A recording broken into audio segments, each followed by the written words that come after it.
tag-init. Ang nasa 20 ektaryang lupaing ito sa Barangay San Miguel sa Batangas City nanunuyo at nagbibitak-bitak dahil sa sobrang init. Kaya ang tawag ng mga residente rito, disyerto. Wala ka nakikitang sariwa, puro tuyot na. Sa kabila nito, ang turing pa rin nila sa disyerto, paraiso.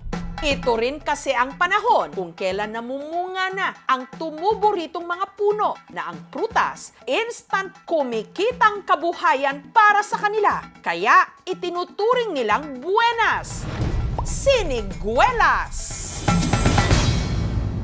Ang bunga ng siniguelas o Spanish plum, maliit at pabilog, berde kapag hilaw na nagiging violet o red kapag hinog. Ang lasa nito, medyo hawig sa mansanas na maasim-asim kapag hilaw pero matamis kapag hinog. Pwedeng diretsong papakin, yung iba naman isinasawsaw sa asin. Nanginamnam, maasim.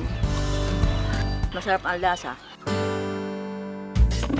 Si Rida, bata pa lang, nakahiligan ng kumain ng siniguelas. Dito sa amin, pag tag-araw, dun lang namumunga ang siniguelas. Kaya kahit 60 anyos na, wala raw makakaawat sa kanya sa pag-akyat sa puno nito. Si Rida sumampa sa isang steel ladder at saka isa-isang sinungkit ang mga bunga gamit ang kung tawagin niya sa langsang. Tayari ng kawayan, ito ay ginagamit sa pagsungkit ng siniguelas. Aring mga koronang ito.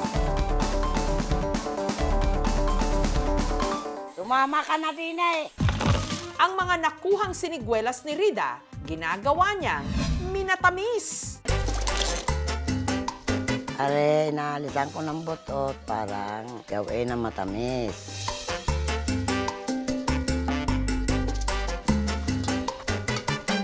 Lalagay ang asukal.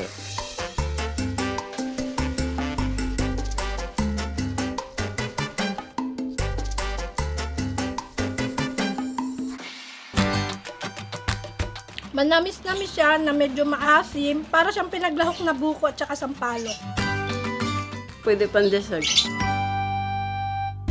Ang siniguelas po ay mayaman sa vitamins tulad ng vitamin A, vitamin C, and minerals tulad ng calcium at phosphorus. So ito din ay mayaman sa antioxidants na lumalaban para maprotektahan yung ating cells sa katawan. Ang mag-asawang Leo at Josie nakakuha ng alas nung nagka-jackpot ng 9 na puno ng siniguelas sa nabili nilang 2 ektaryang farm na ito taong 2021. Ito pong siniguelas po namin, malalaki po siya, lalo na pag ang kulay niya ay yung hinog na. Tuwing Mayo, nakakaani raw sila ng hanggang 2 sako ng siniguelas kada araw. Mas mahal daw nila itong naibibenta online, 100 to 120 pesos kada kilo. After harvest po nila sa umaga, dinadala po nila dyan sa may barangay road. Ang bentahan po ay per pieces. Ang 100 pieces po ay nasa 70 and 80 pesos. Pag panahon talaga na ako ay kulang, laging pumapasok sa isip ko, pumunta dito para mabili ng siniguelas at talagang napakalaking tulong sa akin. Ang pinagkakakitaan naman ng mga kababaihan dito sa Barangay Santo Domingo sa Anao, Tarlac, paggawa ng suka. Pero ang suka nila, iba raw sa nakasanayang suka na nabibili natin sa tindahan. Ang lasa kasi nito, maasim na manamis-namis. Ang kanila kasing ginamit, hindi tuba o coconut juice, kundi katas ng prutas na sagana sa kanilang bayan. Bignay! Para itong berries o aratilis, maliliit at pabilog. Kapag namunga, kumpol-kumpol. Maasim na matamis. Ang bignay ay napakayaman sa vitamin A, C, manganese, and even calcium and phosphorus. Ito din ay nagtataglay ng antitoxins na lumalaban or nag-neutralize ng mga harmful toxins sa katawan. Dahil sa taglay nitong asim, si Virginia nagka-ideya na gawin itong suka. Dati pinapabayaan lang namin itong bignay, pero nung maano ko pong pwede palang gawin, nagsubok po ako muna. Tapos nung pwede pala, inopen ko na po sa mga kasama naming kababaihan. Ang mga binatilyo sa kanilang barangay, ang pinapakisuyuan niyang umakyat na mga puno ng bignay. Ang taas kasi nito, umaabot ng hanggang 20 feet. Ang mga bunga, mano-manong pinipitas mula sa mga sanga.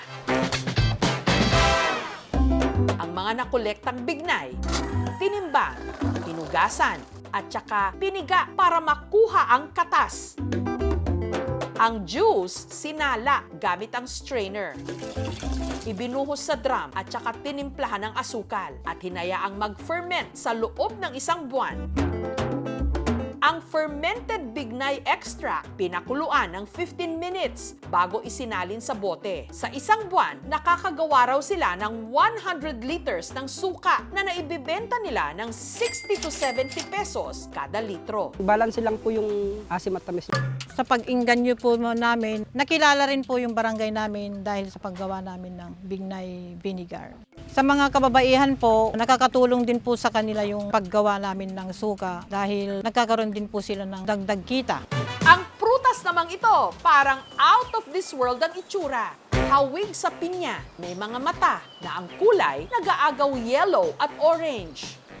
Tumutubo sa Pacific Islands katulad ng Hawaii at tinatawag din nila itong exploding planet. Kapag kasi ito'y biniya, ang itsura, para raw sumabog na planeta. Hala, anong prutas ito? Hala, opo, hala ang pangalan ng prutas. Si Aldrin, bata pa lang, nakikita na raw ito sa kanilang bayan sa Daet sa Camarines Norte. At dahil madalas sa dalampasigan tumutubo ang halaman nito, ang prutas na hala, binansagan din nilang pandang dagat. Ang pinakagamit po nitong halaprot ay panggamot po sa urinary tract infection. Pinapakuluan po yung bunga and then iniinom po sa umaga. Kung wala po kayo makukuhanan ng buko juice, pwede pong gamitin ang bunga ng halaprot bilang alternatibo. Ang halafruit kasi ay parang kapamilya ng pandan. Ang ginagamit siyang parang herbal medicine sa mga ibang inflammatory diseases. Ito ay pangtulong lamang, hindi sila gamot talaga. Kapag tinanggal ang isang mata o screw pine ng hala, makikita ang dilaw na bahagi nito sa dulo. Yun daw ang parte na pwedeng papakin. Sarap yung lasa ng prutas mismo. Matamis na parang lasang tubo. Siya ay mayaman din sa fiber, iron, vitamin A, beta-carotene na kino-convert ng ating katawan to vitamin A para sa pagkakaroon ng clear vision, even smooth skin, and nagkataglay din ito ng antioxidants. At hindi lang pinapapak ang laman ng bunga nito, pwede rin daw gawing alak. Pipiliin po natin yung saktong-sakto ang pagkahinog para sa ating halaprot wine. And then huhugasan po natin yung mabuti, and ready na po ito para kunin yung mga individual na laman niya. Ang dilaw na laman ng hala, pinakuluan para makuha ang juice. Tinimplahan ng asukal at yeast. Isasalin na po natin dito sa ating garapon na pagpepermentan. At saka hinayaang mag-ferment sa loob ng 20 araw. Trial pa lang daw ito, kaya hindi pa ibinibenta. Pero wag daw dadamihan ang inom dahil kapag napasobra ng lagok ng hala wine, hala kayo, pihadong nakalalasing. Mayaalim tulad ko yung lasa niya sa mga wine na nabibili sa mga tindahan. Meron siyang konting hagod. Masarap siya, gumuguhit at banayad siyang inumin. Feels like summer always tayong mga Pinoy. Dahil sa islang pantropiko ng Pilipinas, maraming matitikmang masasarap at masusustansyang prutas.